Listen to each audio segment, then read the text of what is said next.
Welcome to our spot session again. We're going to be talking about safer pain practices, and there were no listed disclosures. I just wanted, before we get started with our presenters, Dr. Randy Brown and Dr. Elise Wessol, to just review, as we always do in these sessions, some hot off the presses data that we have the advantage of having access to through the Surgical Collaborative of Wisconsin, which is one of the co-sponsors of our program. That data source is the Wisconsin Health Information Organization database. It's an all-payer claims database, meaning that it captures basically everyone in Wisconsin. It's really great for younger patients. The patients it misses are some Medicare fee-for-service patients. But prescription data is pretty comprehensive, and we actually have really nice data on both inpatient and outpatient diagnosis and procedure codes and all pharmacy claims, meaning fills of prescriptions. So we don't know how many pills people take, but we do know if they go to the pharmacy to get them. So one of the things that we do and that Ronnie has sort of taken charge of as part of the SPOTS program is for every session we go through and we try to find interesting data about opioids in the WIO data that we have available. And the current database is for basically a 2-year period starting in 2016 through the end of 2017. We're very shortly going to be getting expanded data into 2018. We lag about 6 months and should be picking up like the first half of 2018 very shortly, and then the second half of 2018 not long after that. For this session, we wanted to ask the question, who is filling prescriptions for buprenorphine and naloxone as a combined medication, and then also having a procedure, so trying to understand what prescription behavior around opioids is for patients who are on medications that are known to be prescribed for chronic opioid use disorders. We had about 11,000 unique patients filling a buprenorphine and naloxone prescription. And of that 11,000, they filled 173,000 fills of prescriptions. One interesting data point, about 26% of patients filled those prescriptions 4 times or fewer, and about 10% of patients only filled that prescription once.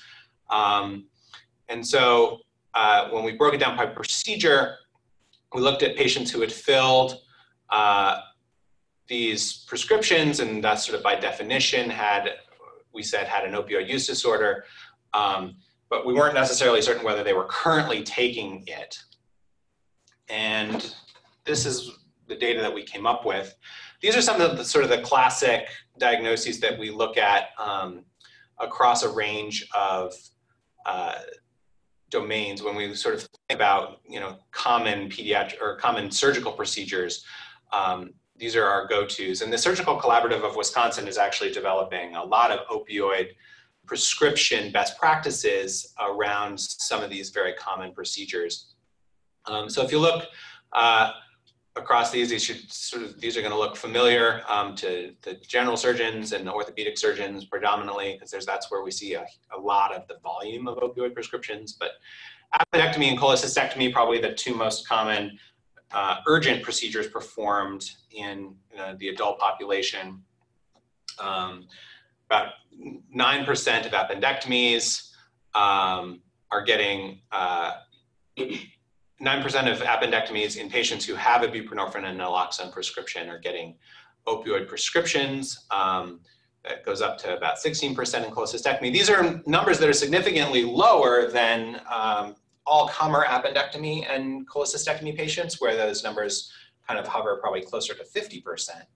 And you can see down in sort of the femur fracture realm where we expect to see again, a high percentage of patients not on Suboxone getting prescriptions. It's a lesser but still pretty significant number. And then we looked at all procedures. So that's a huge range of procedures, and the sort of global number sits around 20% getting an opioid prescription. So that is sort of our data sharing component. We love to sort of go into that data just to sort of provide a start to a conversation and try to frame a little bit of the issues. And I think, you know, in previous sessions, I have felt pretty comfortable talking about, you know, what actually is the best practice. As a pediatric surgeon, I sort of understood where we were in pediatrics. I work in the ED a lot, so I sort of knew that world a little bit, but I'm really excited today to have Drs. Brown and Wessol with us because I think the data that we are seeing is, you know, for me, this is new and I don't actually know how to interpret what all we've just presented, and I'm excited to hear what you guys all have to say about it.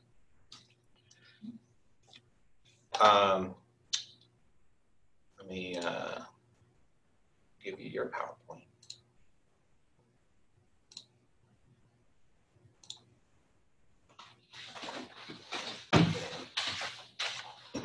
You know what? Okay, thanks. So again, we'll be talking about safer pain management practices and prescribing of opioids for patients with a history of opioid use disorder. So first we'll just quickly go over addiction, recognizing addiction, diagnosing addiction, and addiction versus unhealthy use patterns or misuse of opioid prescriptions, and then a risk assessment and factors that can influence pain management in a patient, review some safer opioid prescribing, and then what happens whenever you need to have a patient taper their opioids and how to manage that, and then also medication-assisted treatment with buprenorphine, naloxone, and pain management. And then time for questions and discussion. So again, addiction is a multifactorial disease involving environmental, genetic, and psychosocial factors. It's a biological process, hijacking of the reward system, and it is a chronic disease, which includes relapses. So again, a schematic of what addiction is, what addiction involves: biology, your genetic factors, your environment, specifically adverse childhood events, a history of trauma, and the drug route of administration, and all of this plays into addiction. So again, the reward system that is activated with natural rewards. We drink when we're thirsty, eat when we're hungry. This is the same reward system that drugs act on with stimulants, the release of dopamine, and leads to that reward. The hallmark of addiction is persistent use despite adverse consequences. A person with addiction has impaired control over their use, over their drug of choice, and they continue to use it in the face of negative consequences. There is a difference between addiction and tolerance and dependence. Many medications cause tolerance and dependence. So an example is a patient who is on opioid analgesia for chronic pain and requires an increasing amount over the time to get that pain control or desired effect. And then dependence is with any medication that is stopped and a person experiences withdrawal. So like antidepressants commonly have withdrawal effects when stopped. Misuse of a medication is defined as used in a different amount, route, or frequency than what the prescriber intended. The DSM-5 lists criteria for a substance use disorder. There are 11 points and 4 categories, and this can help with diagnosing a use disorder. So things to think about whenever you are considering diagnosis of a use disorder, or a patient has some aberrant behaviors. Does the patient have a history of an addiction? Do they call for early refills, or call in with lost prescriptions? Those are red flags, but not necessarily a use disorder. Patients may not readily admit to some of the questions you ask, but it's just something to think about whenever you're evaluating a patient. All right. And then I just included antisocial behaviors, which a patient obtains a prescription to sell, to give to another person. And whenever you're evaluating a patient for potential use disorder or for pain management, you should discuss if they have a family history of substance use disorder or personal history of substance use disorder. Patients with certain psychiatric diagnoses may have a low distress tolerance or pain-related anxiety, which includes patients with PTSD or adverse childhood events. And then also remember that opioid hyperalgesia exists from long-term use of opioids. Whenever you think about prescribing opioids, just remember drug interactions such as benzodiazepines and Z-drugs, which can cause respiratory depression and death. You utilize non-pharmacologic therapies for pain, and then monitor liver kidney function for so metabolites aren't built up in the patient and they have an accidental overdose or have oversedation. And then also addiction is not something everybody is comfortable talking about, but it's easier to discuss in the forefront and manage it whenever it is discussed. So just ask. Okay. All right. So for patients who do require opioid analgesia, it's important to have close follow-up and reevaluation of their function with their pain and their pain control. So in order to continue the evaluation and make sure the patient is using their medication safely, we advise close follow-up, limited prescriptions, maybe a prescription once every 3 days or weekly, depending on the patient.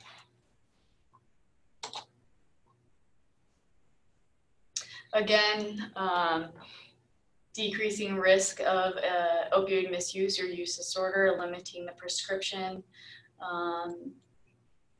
Shorter acting formulations generally have quicker onset and more likely to produce the euphoria.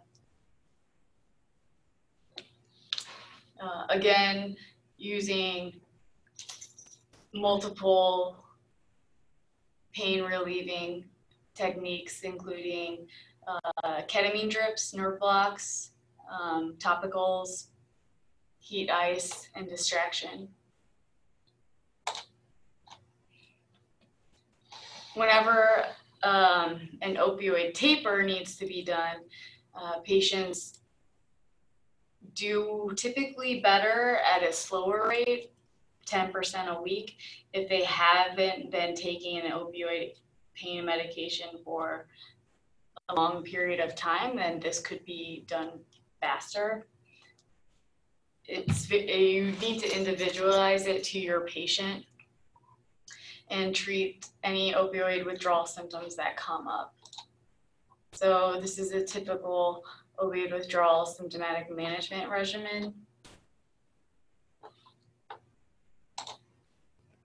So for patients who are with an opioid use disorder, who are on medication-assisted treatment, which includes buprenorphine, methadone, and naltrexone, there are ways to treat pain with continuing these medications, particularly buprenorphine and methadone, and then how to manage pain whenever a patient is on naltrexone. So we'll go into more detail about buprenorphine, but buprenorphine can be continued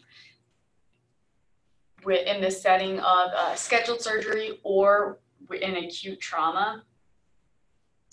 And following the surgery or trauma period where adequate pain control has been achieved with full agonists, post-operatively, more frequent dosing of buprenorphine can be effective in pain control. For methadone, the methadone continue that maintenance dose that the patient is on, and then you'll need to treat the pain accordingly with the maintenance methadone on board. Again, split dosing can be more effective in pain control. Naltrexone is a little bit more trickier with the oral formulation. Recommend stopping this at least 48 hours prior to a planned procedure. The extended release naltrexone is given in a depot formulation and should be stopped at least a month prior to a planned or scheduled surgery. So for buprenorphine for surgery, if a patient's on greater than 12 milligrams a day, it's recommended to decrease the buprenorphine to 12 milligrams a day, 2 to 3 days prior to the surgery, and continue that dose through surgery. Post-operatively, you can again do split dosing, so such as 4 milligrams 3 times a day to help with pain control. Once they're through that post-op period and necessary pain control, and they're off any kind of full agonist opioids, you can continue their home dose buprenorphine. And then for patients taking less than or equal to 12, it's the same thing, just continue it.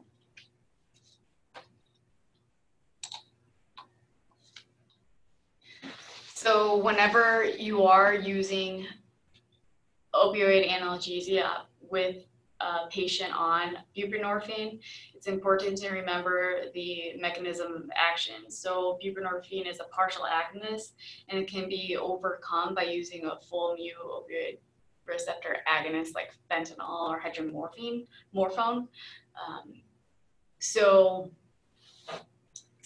And a patient may require higher doses will likely require higher doses than another patient without opioid use disorder on buprenorphine.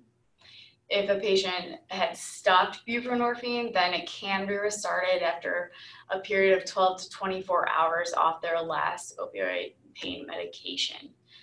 They need to be in moderate withdrawal prior to the reinduction of buprenorphine, and then it can be restarted typically without fear of precipitated withdrawal. Starting buprenorphine whenever a patient is taking a full agonist opioid can precipitate withdrawal because the buprenorphine has such a higher affinity for the mu opioid receptor. There is a method called Burmese method. I don't know how feasible it would be in an inpatient setting. It requires microdosing of buprenorphine with a full agonist on top, and then slowly increase the buprenorphine while slowly decreasing the full opioid agonist. Again, buprenorphine also can be used for pain control with split dosing, TID to QID, and sometimes providers provide PRN buprenorphine for breakthrough pain, so that can be done as well.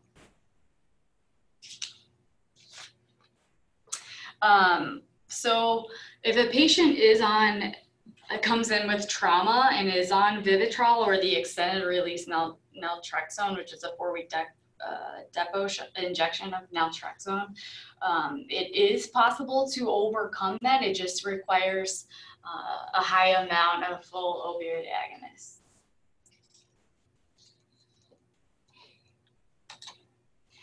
And then,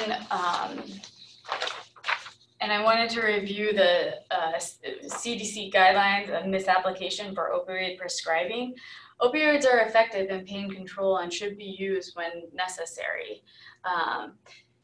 It's particularly important for patients with a history of opioid use disorder or who have chronic pain and have been prescribed opioids. Abrupt tapering or stopping prescribing opioids can lead to patients going to the street and purchasing non-prescribed opioids, which can be counterfeit or heroin, and that can lead to accidental overdose and death.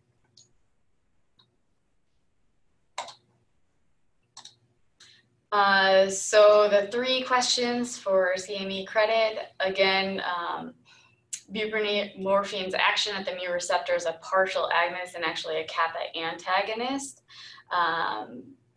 The partial mu agonistic part of buprenorphine produces a ceiling effect, which protects against the respiratory depression that is seen in full opioid agonists.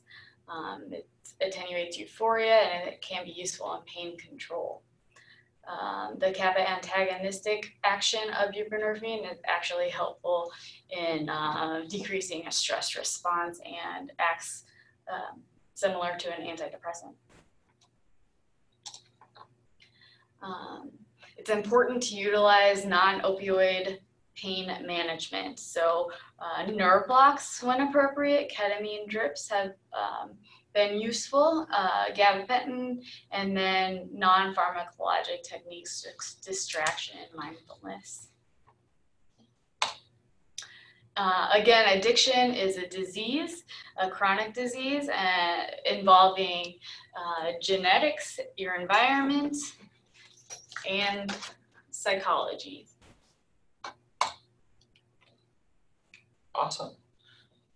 Stop sharing here.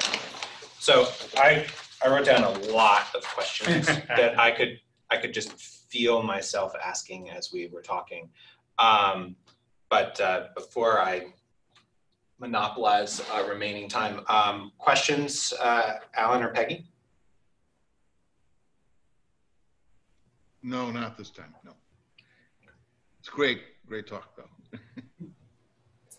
No question, but I do want to make a comment. I appreciated, and I actually took a little snippet of the slide. Acute pain is treated in a similar fashion for all patients, regardless of addiction history. I like that because we still have to maintain a degree of pain control. However, the challenge is you have to follow up and monitor. And I think a lot of the providers that I work with don't get that. It's easier to just not provide. Multimodal can be challenging. Opioids, they don't want to provide. So I think we fall short a little bit on this population. For that, I'm going to use that statement if you don't mind. That's awesome. Great. Yeah, I mean, I would say I came into this thinking, oh, that's a lot of patients from our WIO data. That's a lot of patients getting additional narcotic, but I'm coming away from your talk thinking, whoa, we're not giving enough opioids to post-surgical patients with chronic pain disorders. You know, I think that's the script flipped for me a little bit, because what you're saying is, no, not only do you need to like treat the pain, like Suboxone is not an analgesic medication, right? Like buprenorphine or naltrexone are not. You shouldn't think of those and say, oh, they're already on an opioid. Sure. We don't need to give them opioids for their operation. Right. Yeah. So yeah, you're right. So they'll already have their baseline, like if they're on methadone maintenance or on buprenorphine, they have that at baseline. So their pain medication needs will be much higher than a patient without an opioid use disorder or on long-term medication-assisted treatment. And to piggyback on the point Peggy was making to some extent, I think the initial reaction that makes some intuitive sense when treating someone with an opioid use disorder is if I give them more opioid, I'm creating a situation of risk. I'm putting more opioids into that environment.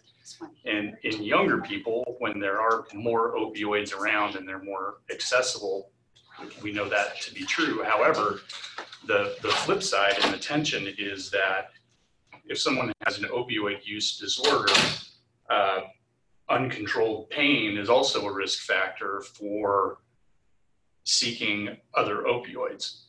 And I think a lot of people may feel, well, then if they're at risk for overdosing or relapsing, then why don't they just not do that? And Dr. Wessol talked about a number of those points around, this is genetically driven. This is a neurobiological process that's quite compelling, the way that thirst or hunger are, particularly if someone is in withdrawal. And so while yes, to some extent, some of this is volitional, it's a lot to ask of someone to endure that kind of discomfort when immediate relief is available. And so that's where the point is well made around we should control their pain, we should monitor it carefully, and odds are that if we're engaged in judicious, well-monitored prescribing, we're probably reducing risk for a vulnerable population. One of the things I'll say that was surprising to me when we started the session, we promote the sessions on Facebook, and we try to target, the targets for the session, which are providing, healthcare providers in the state of Wisconsin. But inevitably, there's a certain amount of bleed, right, into sort of like outside of your target group. And we actually get a lot of comments on our ad for this session from people with chronic pain disorders who say, like, don't tell people to prescribe less opioids. That's a disaster. And there's actually, there's a vocal group in the, out there saying, like, our current push to reduce opioid prescriptions is actually bad, right? And I think obviously there's many sides to this story, but I think from what I'm hearing from you, maybe like what we're hearing from is a population of people who have a chronic opioid use disorder who have then had very negative experiences of not being prescribed adequate analgesia because people say, oh, they're already on something.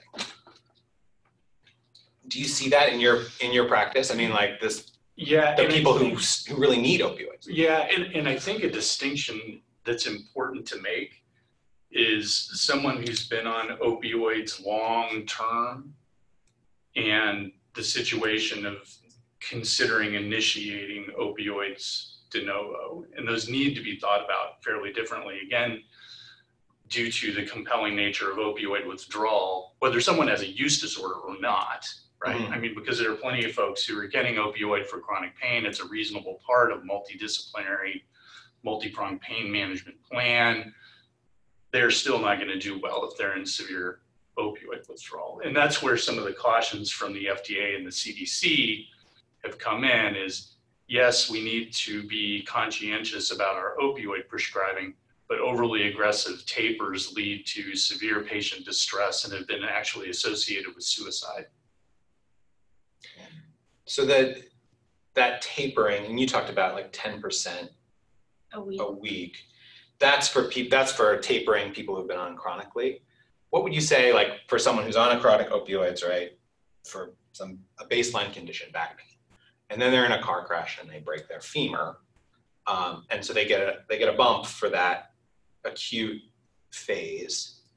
Do you follow that same taper rule, or you sort of like get them back to their baseline dose, and then that 10% taper is more of like for management of long-term issues? It depends. So it'll be highly individualized based on the patient's discomfort, pain level, degree of distress and tolerance. So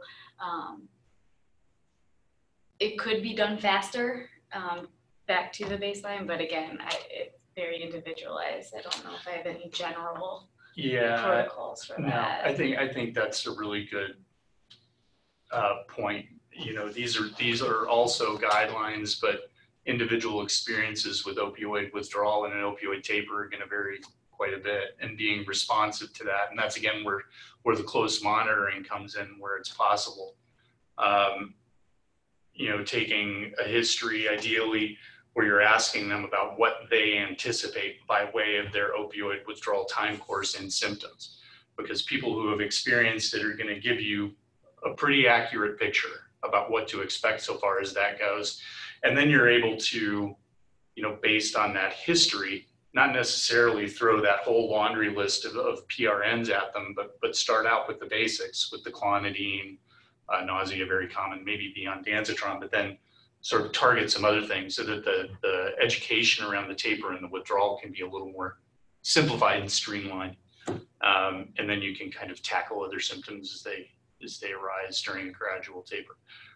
We'll also often find that, you know, for folks that have landed on higher doses, that the last half of the taper, they may start be more likely to report more uncomfortable kinds of physical symptoms or more intense early symptoms, where early typical things are more the anxiety, craving, and other autonomic things like hot, cold flushes and things like that. You see that pretty universally.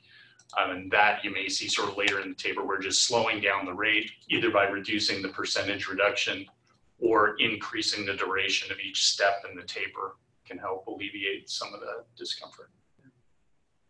Peggy just shared in the chat. I always share with our clinicians that the goal is to not eliminate opioids, but rather use them appropriately and safety. Absolutely. Multimodal reduces opioids. I think Absolutely. that's a recurring thing that we're hearing, right? Is like, don't use them as your only tool. Mm-hmm.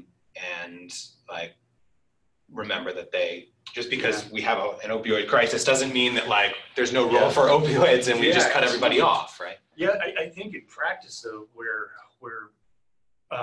providers and patients can run into some difficulties when you think about sort of the volume that's out there, a lot of that is being managed in primary care settings. Mm-hmm. And in a lot of those primary care settings, they may not have access to some of those multidisciplinary treatment modalities. And then what do you do, right? I mean, that can be kind of a sticky wicket. Yeah, you can't put people on a ketamine drip. Right. If they're outpatient visits. Exactly. With home health. Yeah. Right. Right. And I think that fine tuning that, and actually like you just kind of have to be a doctor, right? You can't just be like a prescriber. You have to explore, you know, like you said, the multimodal effects of chronic use, and the root of chronic use. And counseling too, if a patient is amenable to that, for that psychosocial support and help support through that taper can be helpful too for some patients. Obviously, in the setting of trauma, you know, you can't predict that you're going to have an increased opioid use, but in at least in acute care surgery, you have a little time, right? Mm-hmm. So if someone comes in and have acute cholecystitis, they need their gallbladder out, you know, they're having some sort of at least planned procedure. What for you would be sort of like telltale signs of someone who's going to have trouble, who's going to need a little bit more of a pain management protocol? Is it as simple as like any patient who comes in who says, yeah, I'm on buprenorphine, then you know you have a problem, or things you'd look for? Well, I wouldn't necessarily say problem, but a patient on buprenorphine will have increased opioid analgesic and needs just because of the nature of the buprenorphine and the pharmacodynamics there. So anticipate that a patient will need a higher amount of opioid analgesia for an acute surgery than a patient not on buprenorphine. And using those like higher, knowing to use the more affinity, the higher affinity. Correct. Yeah. Correct. Yeah. And then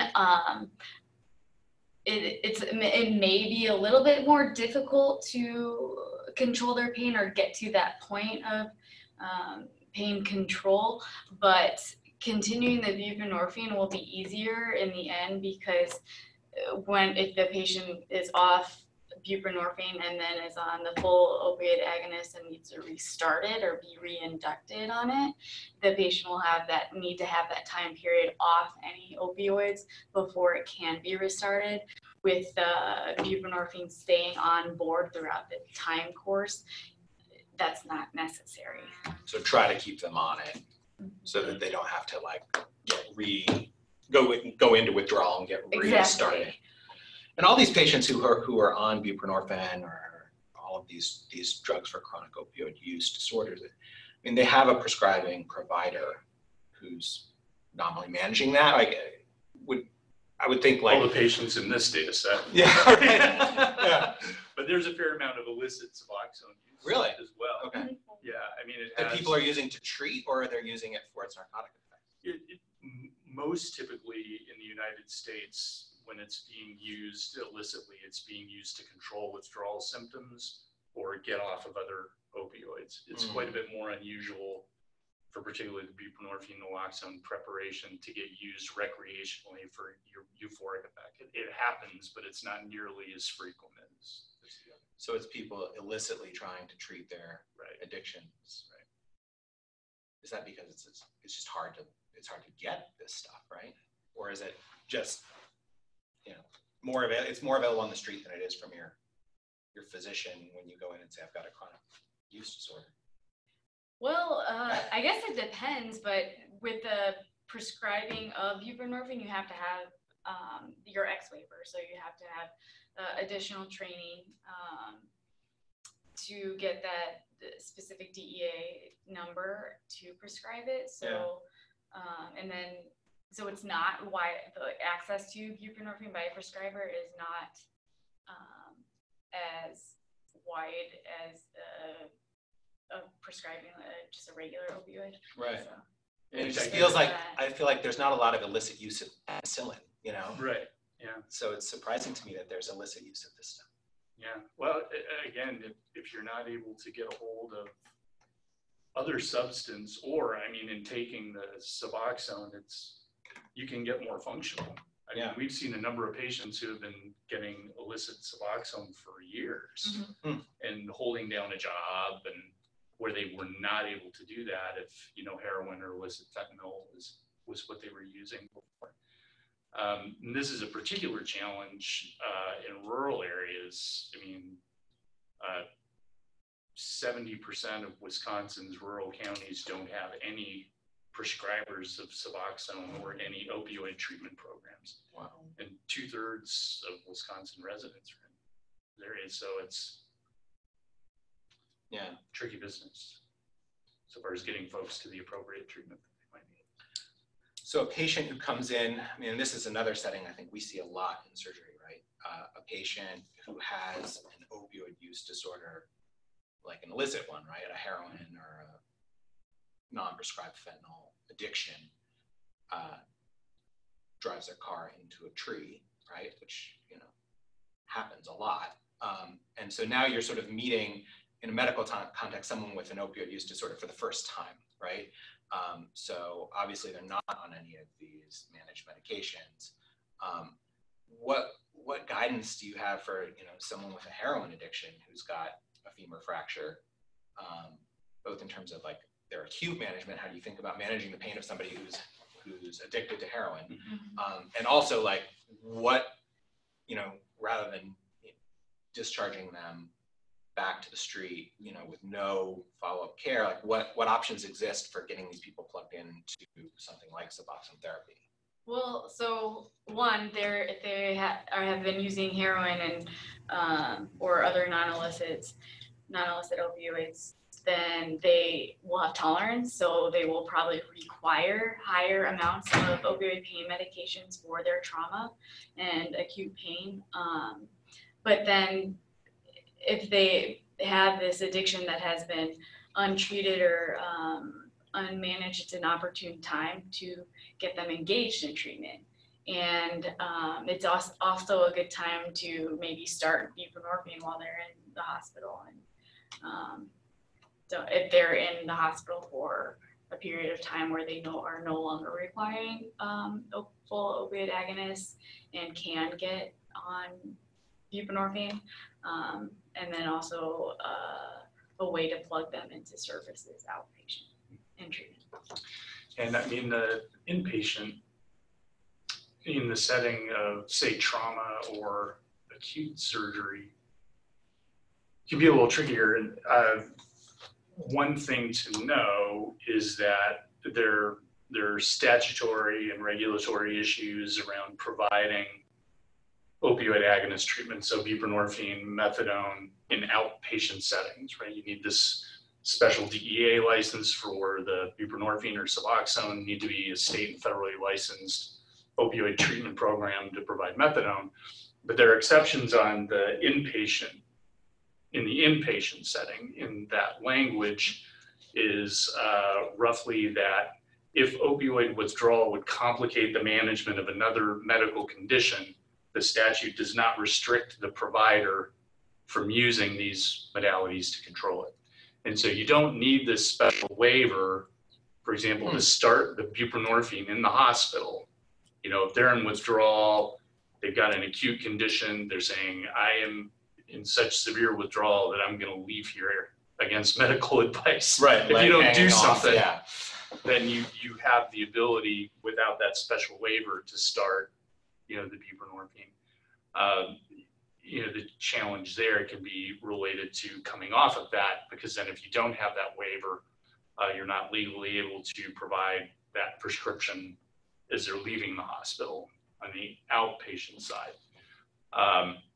So for some folks that we see in the hospital, they're going to be there a long time. For example, individuals with endocarditis that's related to injection use, and the thinking is they're too high risk to continue antibiotics with central access in the outpatient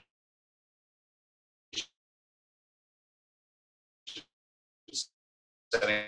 A lot of times they're with us for 4 weeks, 6 months, and we have some patient disposition, or worst case scenario, we're able to do a fairly controlled taper. You know, that's a little trickier business where you're talking about more rapid turnaround, 2 days. You know. right. Otherwise ready to go. Peggy, I'm interested, like, what's Ascension's approach to this? How do you guys handle that transition from inpatient to outpatient?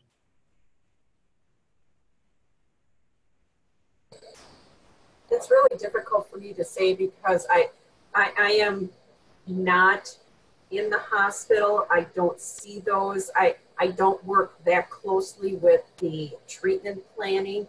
So I really can't offer any guidance at this point. Sort of outside of, so you're primarily working in the outpatient setting? Well, I'm primarily working in an administrative role to kind of help both inpatient and outpatient understand how to better manage pain and follow guidelines and things like that. So I don't often see the direct patient care link. Yeah, it's awesome though that you've got a role sort of overseeing that process, because it is, I mean, it sort of seems to cross domains, and it's got, needs somebody who has sort of like a foot in a bunch of different spaces.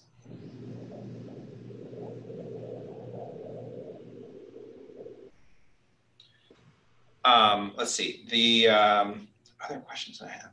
What role do you see for the PDMP, the Physician Drug Monitoring Program? I mean, is that something you guys interface with a lot when you're managing these patients? Mm-hmm. So if they had been prescribed buprenorphine as an outpatient, I typically like to see how long they've been on it or how often they get their refills, if it's continuous or sporadic, and it kind of informs how their treatment's going. And then what other medications they may be on, like benzodiazepines, which can potentially complicate things, things like that. And it can also help you identify who's been prescribing the Suboxone, so you can connect with that provider and make sure that care is coordinated. One important thing to know that not all may know is that if a patient is at an opioid treatment program and Suboxone or methadone is being dispensed out of that setting, that will not show up in the PDMP. So Interesting. Okay. Right. So you need to, if it's a patient you know and feel like you can rely on the history they're giving you by way of the dose, but ideally you're getting that appropriate release and actually contacting that facility to find out about dose and most recent dosing, that kind of thing. When do you think, from a, again, from like a surgeon's perspective, I feel like I can manage pain and acute post-surgical pain pretty well. And, this obviously complicates things. And we have, fortunately here at least, chronic pain people we can call to sort of ask for advice. But when is the appropriate time to say, like, oh, this is outside of our ability? And when should we be sending people to addiction medicine specialists? I guess whenever you encounter a patient who does have a use disorder or addiction and hasn't been engaged in treatment, they may be resistant to treatment, but sometimes if we see them in the hospital, we can engage them that way, or help facilitate treatment services outside the hospital. So we're always happy to do that. Yeah, I mean, sometimes that's the question with the consultation request is, this person's just been on opioids longer than I think they ought to, and maybe there's uncertainty just around what that diagnosis is. Is it purely pain and a complication related to that, or might they have a use disorder where there might be some assistance from that sort of consultant in sorting that out? And there are county level resources too, right? I know we sort of interface here with like the Dane County AODA team, some of which I know you guys have been involved with, but for places that are not tertiary care centers where you just like pick up the phone and call a world expert in everything, what other resources are there? So actually, Safe Communities has a recovery coach peer support program where they're available 24/7. So if a patient comes in with a history of opioid use or opioid addiction, you can call them, and if the patient's amenable, the recovery coach will be able to come to the hospital and provide support for the patient. That's great. And there's also an information line 211 that can be called, where they have basically the repository of the available resources in the state. And so you can get advice about facilities near that patient's area of residence that would be able to give them an assessment and potentially treat them. I also use the SAMHSA treatment locator a lot for treatment for addiction and mental health, and particularly for patients outside of Dane County. It localizes treatment resources in the patient's area. Yeah. And so if you just look for the Substance Abuse Mental Health Services Administration, SAMHSA.gov, then that's one of the things that comes up first on the page is finding treatment. You can enter a municipality or zip code and find out what's available in your station. Fantastic. Well, our hour is wrapping up. Before we conclude, any additional questions or comments? Alan or Peggy?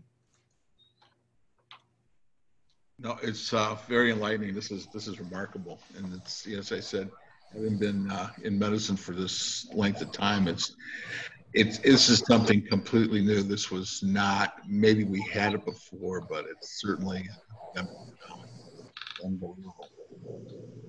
And thank God for you guys, because there's no way I can see as people who's out there in the community hospitals. I mean, you absolutely need somebody like yourselves to help us. There's just, I think, most of the physicians out there are probably just overwhelmed.